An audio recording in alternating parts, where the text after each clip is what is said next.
Rice, we have imported rice almost all our lives.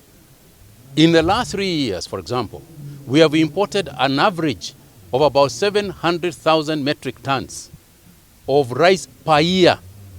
This is not the first time that we are importing rice. We only produce approximately 20% in Mwea and in other parts of our nation. We only produce about 20% of our rice intake, of our rice consumption. Only 20%. The rest of it, year in, year out, is imported rice. So I don't actually understand why there was this confusion about whether we are importing rice so that we can kill the local industry. Let me explain. We import wheat in this country.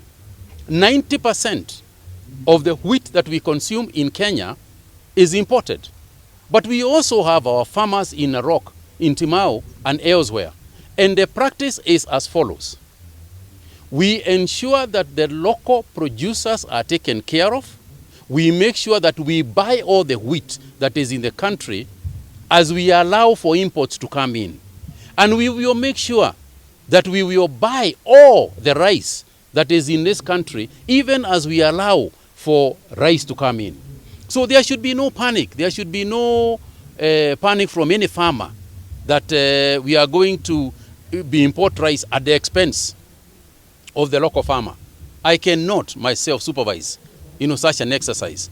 Therefore, and this is not the first time. Last year, the same thing happened. The previous year, the same thing happened. And we didn't hear that rice in Kenya or anywhere else, rice around the Republic, anywhere in the Republic, was actually spoiled or lost or not bought by Kenya. So I want to urge calmness in some of these things.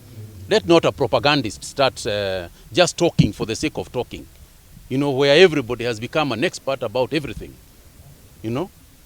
There is need to first of all look at the data, look at what has happened in the past, look at what is happening. And by the way, even next year, we will still import rice, even as we try to wrap up our production. In Mwea, we are expanding. In Ahero, we are working with the Japanese government to expand rice growing. Ahero, Bura, and elsewhere. We want to increase rice production so that we don't have to import.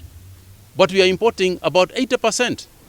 We want to increase wheat production so that we do not have to import 90% of our wheat or of our wheat consumption.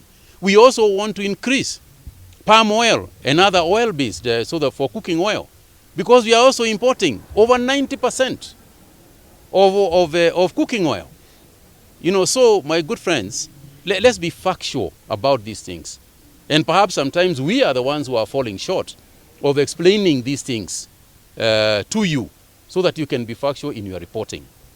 But the truth is as it is. We have to.